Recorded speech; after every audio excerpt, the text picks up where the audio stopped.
الرحمن الرحيم. Assalamualaikum warahmatullahi wabarakatuh. Alhamdulillahilladzi anzala as-sakinata fi qulubil mu'minin liyazdadu imanan ma'a imanihim. Asyhadu an la ilaha illallah rabbul arsyil matin wa asyhadu anna Muhammadan abduhu wa rasuluh khatamul anbiya'i wal mursalin.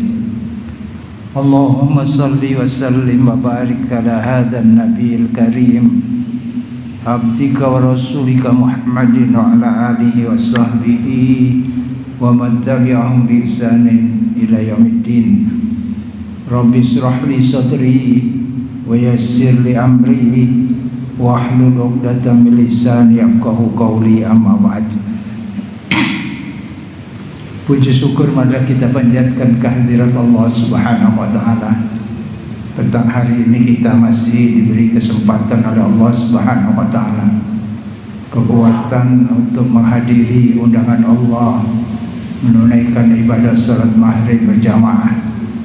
Mudah-mudahan seluruh aktivitas kita hari ini merupakan aktivitas yang diridhai Allah Subhanahu wa taala, sehingga dapat menjadi bekal kita tatkala kita kembali ke hari bahagia. Amin ya rabbal alamin.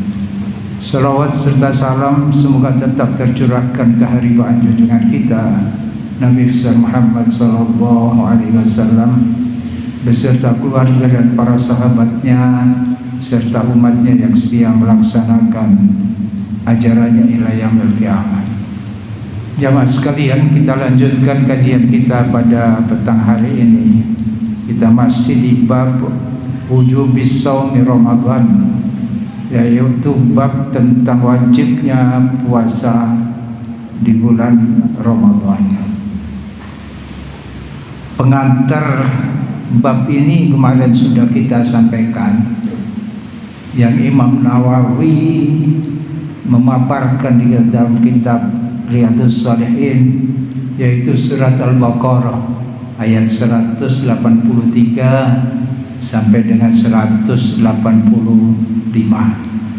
Kemarin sudah kita bahas semua dari ya ayyuhalladzina amanu kutiba alaikumusiyam sampai dengan walitukmilul iddata walitukabbirullaha ala ma hadakum wa la'allakum tashkurun. Dan di dalam ayat ini Allah juga mengetengahkan bahwasanya beribadah puasa di bulan Ramadan itu dirinci oleh Allah Subhanahu wa taala sedemikian rupa. Tidak ada ibadah di dalam hal-hal yang lain, ibadah-ibadah yang lain sebagaimana rincinya Allah Subhanahu wa taala menjelaskan tentang ibadah puasa di bulan Ramadan itu. Bahkan sampai kemudahan-kemudahan yang diberikan, sehingga Allah Subhanahu wa taala mengatakan yuridullahu bikumul yusra wa la yuridu bikumul usra. Allah menghendaki kemudahan. Jadi kemarin itu kalau memang sakit, bepergian atau kesusahan-kesusahan yang lain, boleh tidak menunaikan ibadah puasa, yaitu diganti di bulan yang lain. Jadi Allah menghendaki kemudahan bagi kalian. Ketika safar merasa kesulitan dan keberatan untuk menunaikan ibadah puasa, maka boleh tidak berpuasa, tidak menghendaki kesukaran bagi kalian. Lalu kemudian Allah juga memerintahkan supaya puasa itu disempurnakan. Ramadan itu, kalau Ramadan 29 hari, ya disempurnakan 29 hari. Kalau Ramadan itu 30 hari, maka disempurnakan 30 hari. Fa'iddatum min ayyamin ukhar. Ini kalau sempat tidak bisa puasa di bulan itu, maka bisa di bulan yang lain. Makanya Allah Subhanahu wa taala menutup di ayat ini, walitukmilul iddata walitukabbirullaha ala ma hadakum wala'allakum tashkurun. Sempurnakan bilangan puasa itu. Kalau tidak sempurna di bulan Ramadan, maka disempurnakan di bulan-bulan yang lain dengan jumlah hari sesuai hari yang ditinggalkan. Jamaah yang dirahmati Allah Subhanahu wa taala, kemarin sudah sampai pada hadis yang diriwayatkan oleh Abu Hurairah radhiyallahu anhu, bahwasanya puasa ini merupakan program Allah untuk hambanya yang beriman. Di awal pengantar dulu sudah kita sampaikan, kalau sebuah ayat itu dimulai dengan panggilan kepada orang-orang yang beriman, itu menunjukkan bahwa setelah panggilan itu ada sesuatu yang penting. Apa sesuatu yang penting? Yaitu diwajibkan puasa di bulan Ramadan itu. Tidak akan mampu orang lain selain orang yang beriman untuk menunaikan ibadah puasa itu. Tidak akan mampu. Atau mungkin sebuah larangan, yang larangan itu hanya mampu dilakukan atau ditinggalkan hanya oleh orang-orang yang beriman kepada Allah Subhanahu wa taala. Karena ini merupakan program yang amat penting bagi orang-orang yang beriman, agar orang-orang yang beriman itu semuanya kelak akan memasuki surga Allah Subhanahu wa ta'ala. Maka diturunkan bulan Ramadan itu bulan untuk menunaikan ibadah puasa. Di mana letak pentingnya kita ketahui, yaitu Allah memberikan stimulan yang amat besar di bulan Ramadan. Nah, ini mesti kita ketahui stimulan itu agar kita ini mampu menunaikan ibadah di bulan Ramadan itu dengan sebaik-baiknya. Selain puasa di siang hari, di malam hari kita ada Qiyamul Ramadan. Qiyamul Lail sudah kita bahas. Di malam hari Qiyamul Ramadan, ada tadarrus Al-Quran, ada sedekah di bulan Ramadan. Nah, itu semuanya ada stimulan yang diberikan Allah Subhanahu wa ta'ala.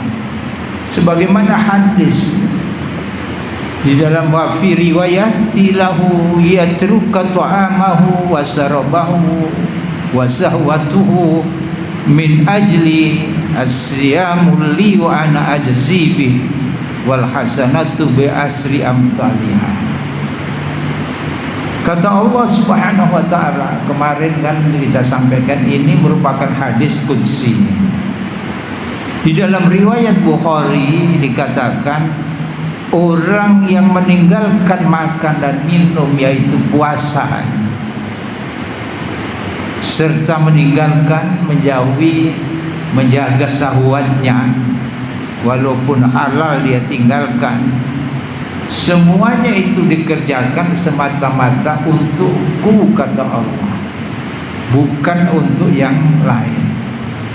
Jadi ibadah puasa itu ibadah sirriyah, yang rahasia, orang lain tidak tahu, bahkan dibujui aja tidak ngerti. Bapak-bapak keluar rumah tadi malam ikut sahur, lalu berangkat bekerja, di tengah jalan mokel, Sampai di rumah pura-pura lapar, tidak tahu istri, anak-anak juga tidak tahu. Ada yang pengalaman begitu. Nah, ini Syria yang tahu itu hanyalah dirinya dengan Allah Subhanahu wa ta'ala. Makanya di dalam ayat yang kita pelajari pertama kali, di puasa di bulan Ramadan itu endingnya adalah target yang ingin dicapai, yaitu la'allakum tattaqun, agar kalian itu bertakwa.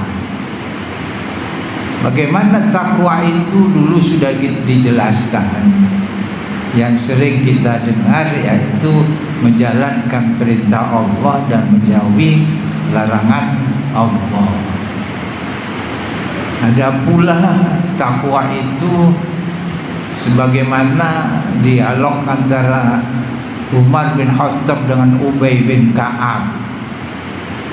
Ketika Umar bertanya kepada Ubay, apa itu takwa?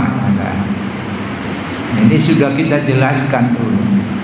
Takwa itu, kata Ubay, kalau kalian berjalan lalu di jalan itu banyak onak dan duri, apa yang kau lakukan wahai Umar?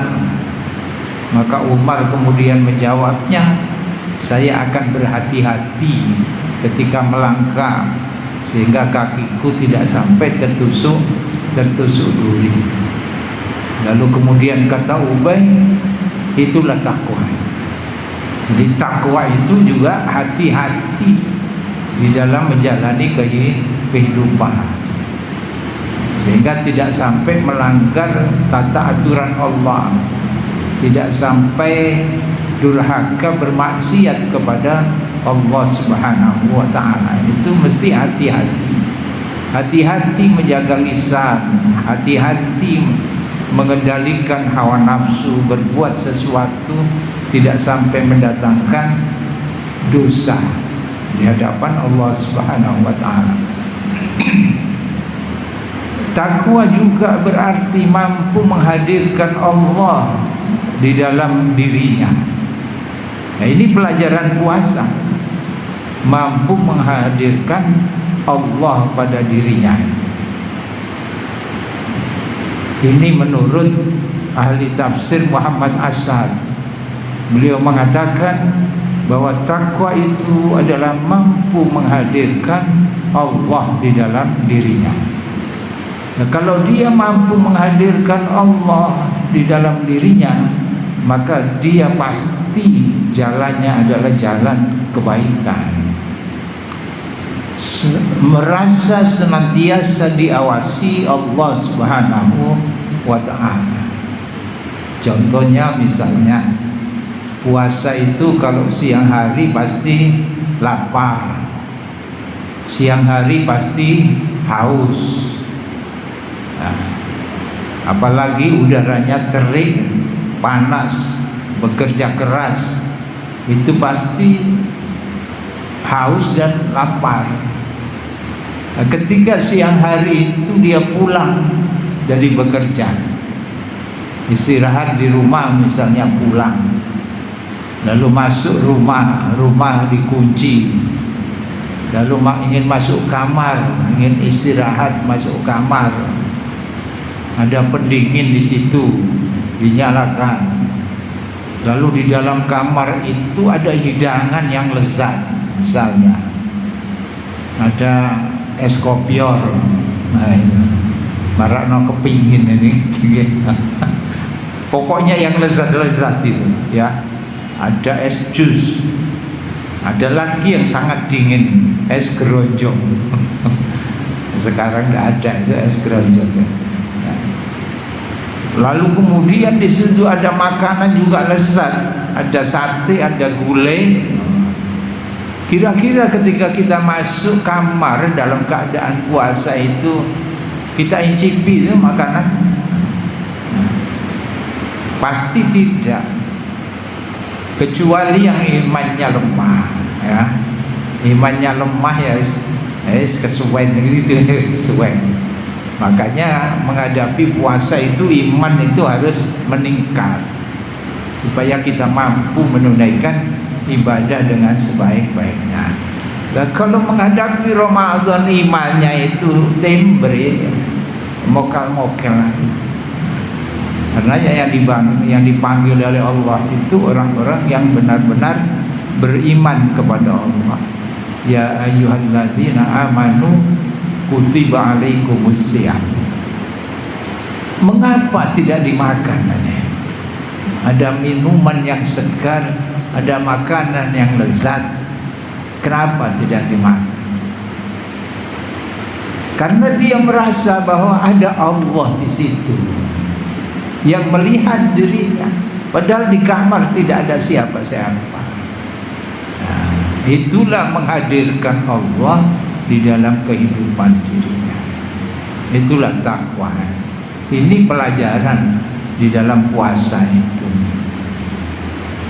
Lalu kemudian Allah memberikan stimulan mereka menjauhi atau mengendalikan syahwat mereka. Mereka tidak makan, tidak minum, lalu kemudian meninggalkan syahwatnya. Min ajli, hanya semata-mata untukku mereka lakukan. Asyamul li, puasa itu hanya semata-mata untukku. Wa ana ajzi bi, kata Allah, maka aku yang memberikan balasannya. Ini juga malaikat tidak tahu balasan apa yang diberikan Allah kepada orang-orang yang berpuasa. Hanya saja Rasulullah SAW diberikan bocoran informasi dari Allah bahwasanya orang yang berpuasa itu disediakan satu pintu menuju surga yang kemarin sudah kita baca hadisnya, yang disebut dengan Babu Rayyan, yaitu pintu yang bernama Ar-Rayyan. Wal hasanatu bi asri amsalihah, dan Allah akan membalasnya. Kebaikan itu, satu kebaikan dibalas dengan 10 kali lipat. Itu termasuk stimulan. Dan bahkan nanti akan ada hadis yang lain yang akan menjelaskan ini lebih dari itu. Nah, ini berikan stimulan supaya hamba-hamba Allah yang beriman itu ya benar-benar mampu menunaikan ibadah puasa. Sebagaimana ketika perintah puasa itu turun, Rasulullah SAW memberikan dorongan itu, kegembiraan kepada mereka bahwa yang datang ini bukan sekedar bulan diperintahkan puasa, tetapi syahrul mubarak, bulan yang penuh berkah. Dan mendengar bulan penuh berkah, maka antusias para sahabat untuk menyambut bulan Ramadan itu. Wa fi riwayatil Muslim, dalam riwayat Imam Muslim dikatakan, kullu amali bani Adam yudha'aful hasanatu bi asri amsalihha ila sab'i mi'ati dhifin. Bahwasanya amal anak Adam itu dilipat gandakan, dari satu kebaikan itu dilipat gandakan 10 kali lipat, ila sab'i ma'atin dhifin, bahkan sampai 700 kali lipat. Nah, ini luar biasa. Sekali kita berbuat kebaikan di bulan Ramadan, ketika kita berpuasa itu, maka perbuatan yang satu itu dilipat gandakan sampai 700 kali. Untuk apa Allah melipat gandakan ini? Karena bulan Ramadan adalah sebuah bulan yang menciptakan manusia beriman itu menjadi calon penduduk surga. sehingga dilipat gandakan pahala, diampuni dosa-dosanya, agar mereka itu ketika ditimbang di neraca Allah kelak di yaumil kiamah, yaumil hisab, itu yang berat adalah timbangan kebaikannya. Karenanya kita diperintahkan agar kita tidak sama memperlakukan bulan Ramadan dengan bulan-bulan yang lain gitu. Ya, baik di siang hari maupun di malam hari. Nah, ini adalah sarana kita untuk memperbanyak pahala di sisi Allah Subhanahu wa ta'ala. Di antaranya di siang hari kita hindari yang namanya al-kadzib, dusta ya. Kita hindari yang namanya ghibah, menggunjing, membicarakan keburukan orang lain. Nah, sekarang sudah harus berlatih itu sebelum masuk bulan Ramadan itu. Yang biasa berdusta, nah sekarang itu dilatih jangan sampai berdusta, sehingga nanti di bulan Ramadan itu benar-benar kita tidak berdusta sama sekali. Yang biasa menghibah, gosip gitu ya di bulan Ramadan, maka sekarang mulai kita belajar tidak menghibah, supaya bulan Ramadan nanti kita masuk ke bulan itu tidak lagi lisan itu sampai ghibah. Kemudian yaminul kadzibah, bersumpah palsu. Kan banyak orang itu sering sumpah, gampang sumpah, walaupun pasang palsu, kadang-kadang pakai demi Allah barang itu berani ya, berani. Kemudian wan nadharatu bisahwat, menjaga pandangan, jaga pandangan. Nah, ini di kota-kota seperti ini kadang-kadang riyo-roto angel, noleh ngiwa ya ketok, noleh ngiwa ya nengen ya ketok, ngadep ke depan ya ketok, masa merem melakukan dah. Ketok apa? Ya sesuatu yang tidak patut kita lihat. Nah, ini harus mulai berlatih seperti itu. Lalu kemudian berkata-kata yang tidak baik, karena semuanya itu akan menghilangkan nilai puasa kita. Kata Rasulullah sallallahu alaihi wasallam, "Man lam yada' qaula zur wal amala bihi, falaysa lillahi hajatun fi ayyada' ta'amahu wa syarabahu." Siapa yang tidak bisa meninggalkan bicara kotor ketika puasa di siang hari, bukan berarti di malam hari boleh, tapi ketika puasa itu tidak bisa meninggalkan bicara kotor, wal amala bihi, dan perbuatan-perbuatan yang dilaknat Allah Subhanahu wa ta'ala, perbuatan-perbuatan maksiat sementara dia puasa. Apa kata Rasulullah sallallahu alaihi wasallam melalui hadis ini? Falaisa lillahi hajatun fi ayyada ta'amahu wa syarabahu. Allah tidak butuh ini dengan lapar dahaga orang yang seperti itu. Artinya apa? Ya puasa kita sia-sia. Eman kan? Sudah berlapar-lapar dahaga seharian, berhari-hari bahkan. Lalu hal-hal yang seperti ini tidak bisa ditinggalkan. Tetap bicaranya yang kotor-kotor, kebiasaan meso, itu ya mulai kita jauhi kebiasaan-kebiasaan buruk gitu. dimulai perbuatan-perbuatan, apalagi perbuatan-perbuatan buruk itu harus mulai dihindari. Karena kalau kita masuk di Ramadan hal itu masih kita lakukan, maka Allah tidak butuh dengan puasa kita. Artinya Allah tidak memberikan pahala dengan puasa kita.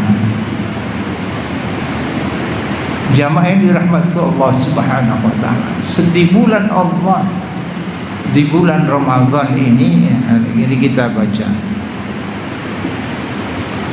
Di dalam hadis yang lain tadi dikatakan akan dilipat gandakan pahala amal kebaikan itu 10 sampai 700 kali.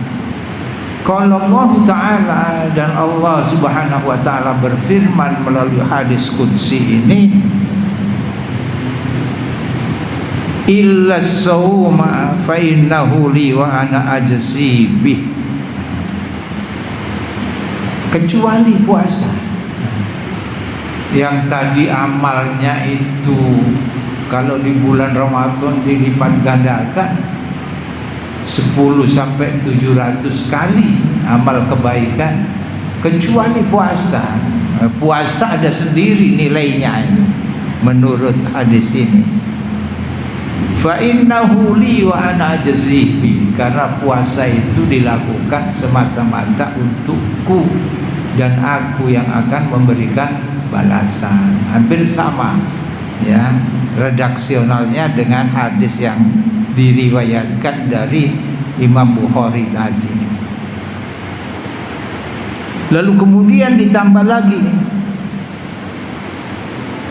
lisoimi farhatan, akan diberikan apa ini hadiah orang-orang yang berpuasa, yaitu diberikan 2 kebahagiaan, 2 kegembiraan yang tidak dimiliki orang yang tidak puasa. Lisoimi farhatan, farhatun indal fitri wa farhatun indal liqa'i rabbih. Kebahagiaan yang pertama yaitu ketika berbuka, bisa berbuka yang setiap maghrib datang, yang sudah dinanti-nanti sejak siang hari. Kok gak maghrib ya? Nah itu kan banyak itu, gak maghrib kok suwe maghrib ya, padahal di depannya sudah ada es, ada jus, ada macam-macam, sambil menantikan maghrib. Itu bahagia ketika azan dikumandangkan, wis kadang ngenteni engko kan gitu ya. Nah itulah saat yang paling disiplin bagi umat Islam itu saat berbuka puasa. Nek liyane karo kan gitu. Mestinya semuanya ya disiplin seperti saat berbuka puasa. Kebahagiaan di saat Idul Fitri yang kedua. Jadi saat Idul Fitri itu hari bahagia. Itu diberikan Allah Subhanahu wa taala kepada orang-orang yang berpuasa. Mengapa bahagia? Karena sudah tidak berpuasa lagi. Nah, gitu mesti. Dari dhisik ada memang ditinggalkan Idul Fitri itu menangis. Nah, menangis itu karena tidak ada lagi kelipatan pahala di bulan yang lain. Nah, itu yang ditangisi ya. Menangis kenapa? Belum maksimal melaksanakan ibadah di bulan Ramadan yang dia tinggalkan itu menangis mestinya. Ada lagi tangisan yang lain, gak iso tuku baju baru, nangis gitu ya. Atau waktunya mudik sekarang sangu, itu nangis ya. Nangis. Memang ya tidak main itu. Orang itu kalau punya desa, punya orang tua di tempat yang lain, itu dia berjauhan di saat Idul Fitri, sedih. Nah, ini saya dulu pernah mencoba begitu waktu masih kos di Jogja. Saya coba lah Saya memang aktif di masjid malam hari, masih bagi-bagi zakat takbiran masih. Saya coba nanti besok itu saya tidak pulang ke Surabaya. Lalu setelah sholat id, bahkan sholat id itu kebiasaan saya berangkat di Surabaya, waktunya pagi jam 5 sudah berangkat ke lapangan karena dimulai jam 6. Nah, di sana saya coba berangkat juga jam 5 ya.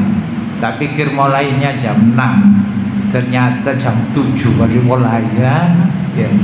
Ya ngerewangi masak sop bareng itu akhirnya di lapangan. Bahkan di tempat yang lain itu sempat malah di panitia saya, akhirnya saya memimpin takbiran di Stadion Klaten waktu itu. Kata bupatinya, ya gini anak muda-muda, saya belum menikah waktu itu. Ya, saya ini bukan wargamu, anak muda. Lalu kemudian pulang ketika ke tempat kos, dimintai tolong sama ibu kos untuk ngantar-ngantarkan bingkisan ke family-familinya. Setelah itu selesai kira-kira jam 8-9 selesai. Tole sepi gitu ya, sepi. Akhirnya sudah siapkan tas, pakaian dimasukkan, ya nyengkel habis sudah pulang. Itu sudah mencoba saya yang seperti itu, tidak bisa memang. Makanya siapa yang di saat-saat seperti ini tidak bisa pulang karena tidak memiliki biaya atau sesuatu yang lain, hal-hal yang sangat menyedihkan.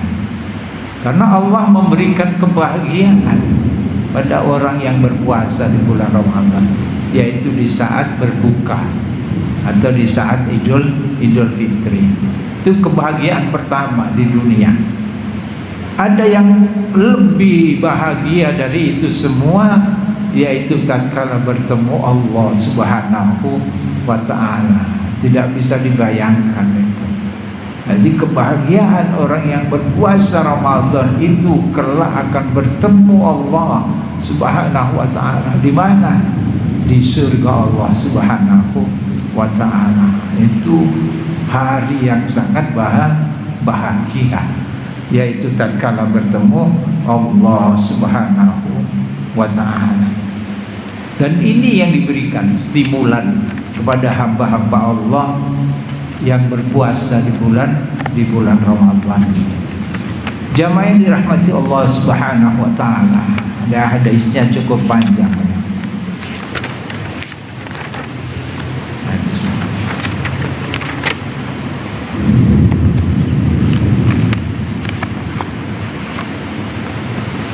Yaitu hadis dari Abu Hurairah radhiyallahu anhu, anna Rasulullah sallallahu alaihi wasallam qala, man anfaqa zawjaini fi sabilillahi nudiya min abwabil jannah. Kata Rasulullah sallallahu alaihi wasallam, siapa yang berinfak zawjaini, harta yang sangat berharga darinya. Ada yang mengatakan juga antara dinar dan dirham itu berharga, atau emas dan perak. Makanya sebutannya adalah anfaqa zawjaini. Ada yang mengatakan siapa yang berinfak kedua istrinya. Kalau kita tidak mengikuti penjelasan para ulama hadis, ya kita bisa terjemahkan masing-masing.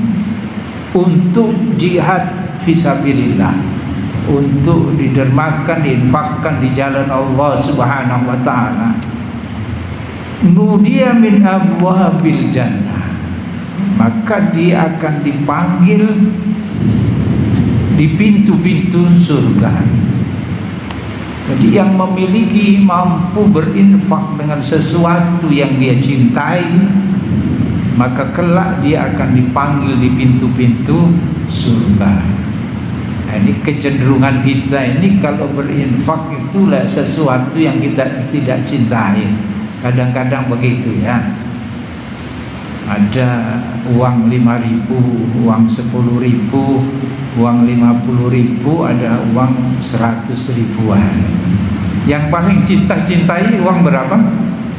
100.000. Maka kecenderungan kita adalah berinfak yang tidak kita cintai, ya. 5.000 nek ono ya 2.000. Itu yang paling tidak kita cintai. Nanti tidak dipanggil di pintu-pintu surga. Padahal ini jadi bersedekah, berinfak yang paling kita cintai. Jadi kalau ingin dipanggil di pintu-pintu surga, infak kita mesti yang paling kita cintai. Yaitu yang berapa tadi? 100.000. Ya. Jadi ini engkau diisi sedih bantai. Ya Abdullah, hadza khairan. Wahai hamba Allah, ini adalah yang baik. Faman kana min ahli salati du'iya min babis salat. Siapa yang ahli salat, di samping salat fardu dia tambah dengan salat-salat sunnah, ya, banyak salat sunnah yang dia kerjakan, maka orang yang seperti ini akan dipanggil melalui pintu salat untuk masuk surga Allah Subhanahu wa ta'ala. Jadi ada pintu, banyak pintu, ya. Ada 8 pintu, atau itu menurut sebagian ulama, ya. Wa man kana min ahli jihad du'iya min babil jihad. Yang ahli berjihad di jalan Allah, dulu di saat berperang ikut berperang, yang sekarang ini di saat mensiarkan agama ikut mensiarkan agama, di saat untuk pengentasan fakir miskin dia ikut di situ, aktif berjihad di jalan Allah Subhanahu wa ta'ala.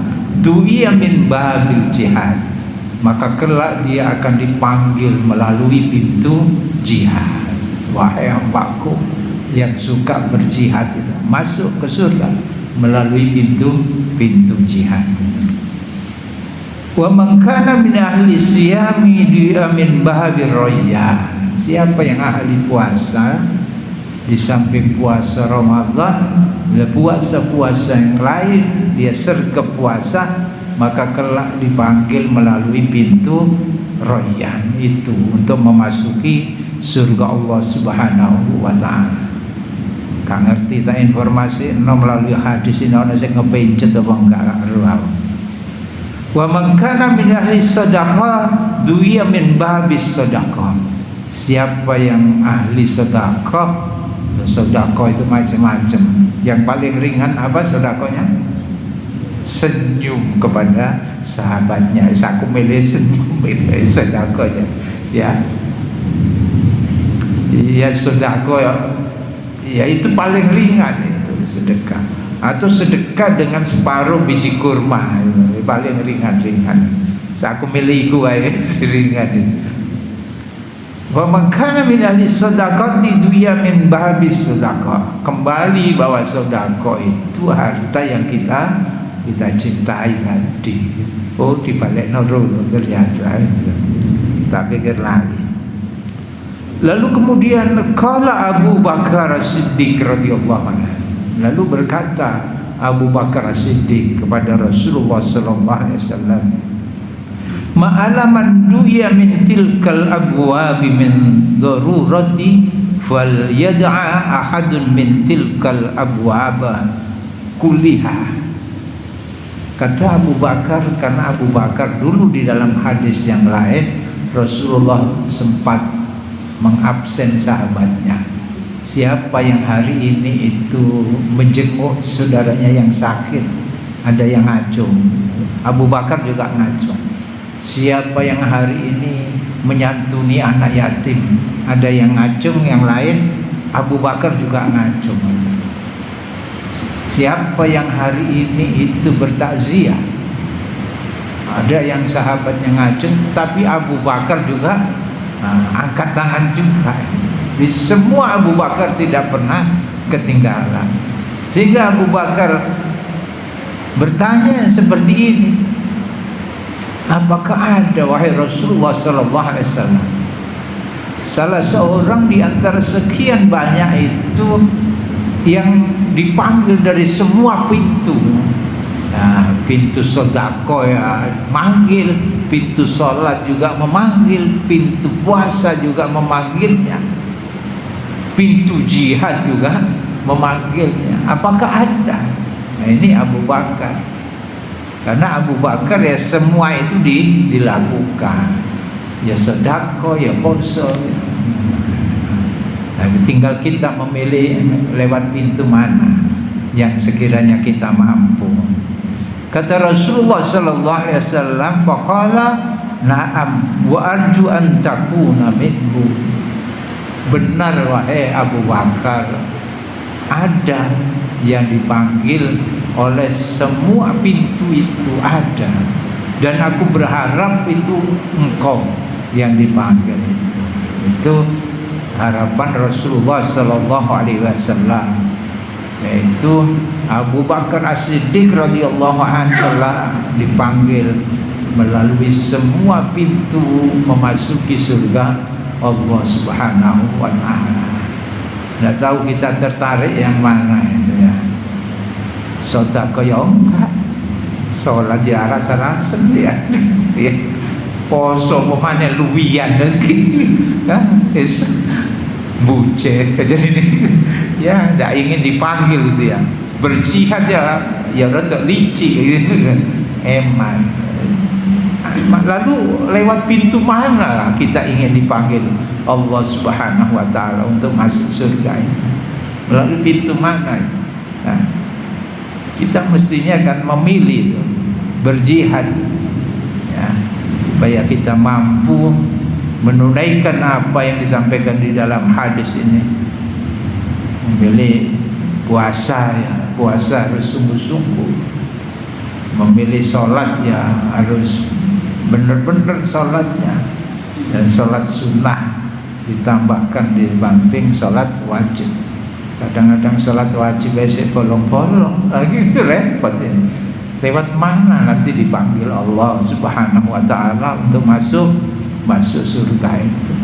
Mudah-mudahan kita para balik, mudah-mudahan mudah-mudahan Allah memberikan kekuatan imannya. Semuanya itu la haula wala quwata illa billah. Semuanya itu kita mampu melakukan atas pertolongan Allah Subhanahu wa taala. Sebagaimana kita hadir di masjid ini, insyaallah ya tidak apa-apa kita sambil menantikan hujan itu. Karena malaikat itu keliling di atas itu mencari majelis-majelis zikir, majelis-majelis taklim seperti ini. Setelah mendapati majelis taklim itu, malaikat itu lapor kepada Allah Subhanahu wa taala. Wahai Allah, ada hamba-Mu itu yang di saat-saat seperti ini itu bermajelis mereka. Di tengah-tengah majelis zikir banyak dialog di situ. Apa yang mereka inginkan? Mereka inginkan surga-Mu, wahai Allah. Apakah mereka sudah tahu surgaku? Belum, wahai Allah, pasti. Andai kata mereka tahu, tentu mereka akan setiap hari Kamis, malam Jumat teko masih gitu ya mau pergian lagi. Apa yang mereka inginkan? Dijauhkan dari neraka. Apakah mereka tahu nerakaku? Kata malaikat Jibril, belum, wahai Allah.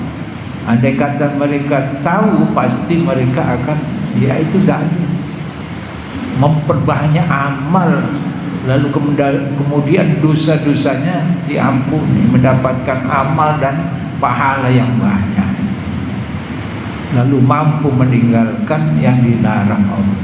Yang ketiga, apalagi yang mereka minta? Mereka mohon ampunan dari-Mu, wahai Allah. Lalu Allah mengatakan, semua yang hadir di tempat itu aku ampuni dosanya. Ini motivasi bagi kita. Hadir di majelis taklim seperti ini bukan sesuatu yang remeh. Ini sampai di arsy Allah Subhanahu wa taala. Orang yang hadir di majelis-majelis seperti ini, dosa-dosanya diampuni Allah Subhanahu wa ta'ala. Lalu malaikat menginformasikan kepada Allah, bukan Allah tidak tahu, tetapi ini sebuah pelajaran bagi kita. Tapi ada, wahai Allah, orang yang hanya kebetulan saja itu lewat terus mampir merkautan gitu ya. Merkautan mampir, ya tidak terlalu serius mereka itu, kata malaikat ini, bukan kata saya.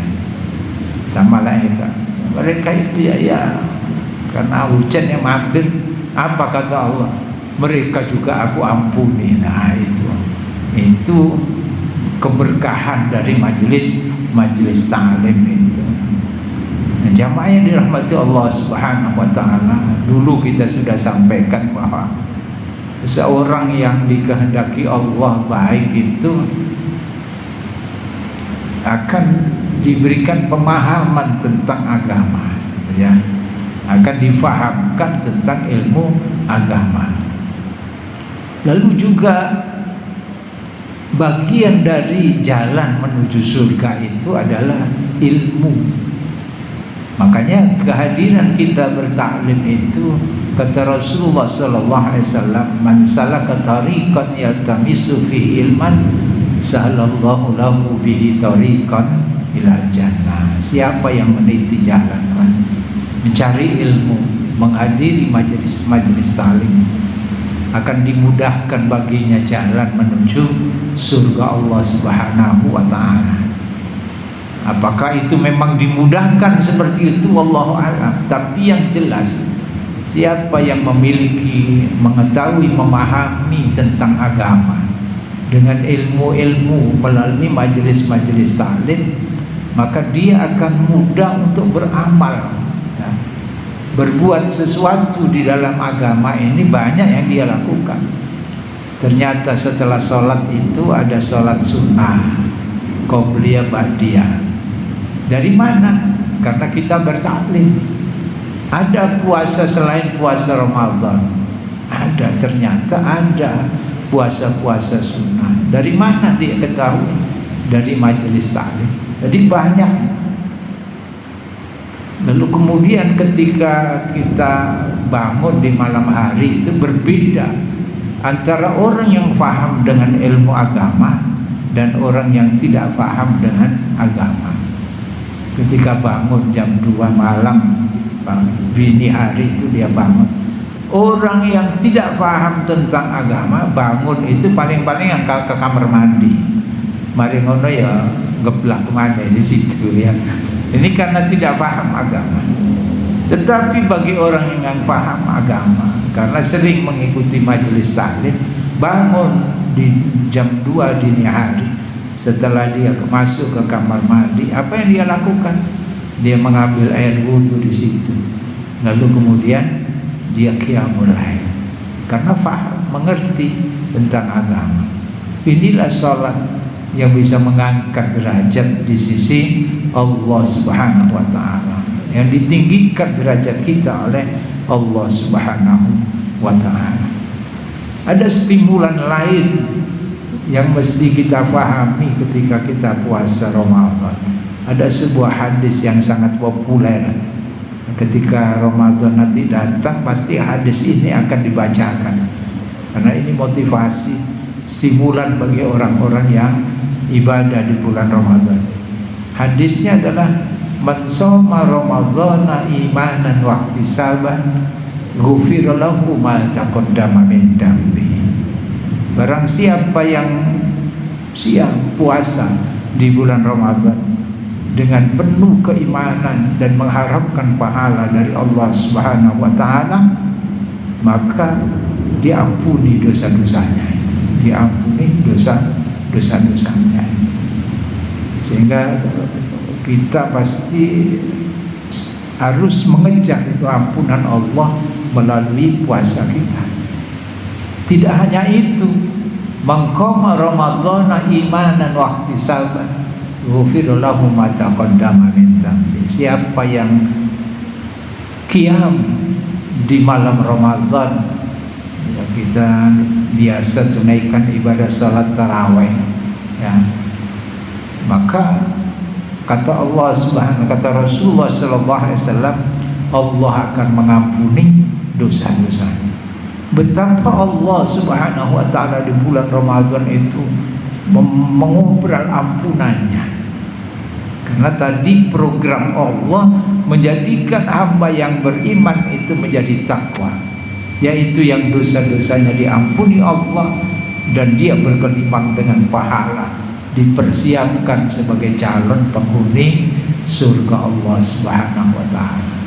Nanti kita akan mempelajari hadis-hadis yang lain tentang kewajiban puasa di bulan Ramadan ini.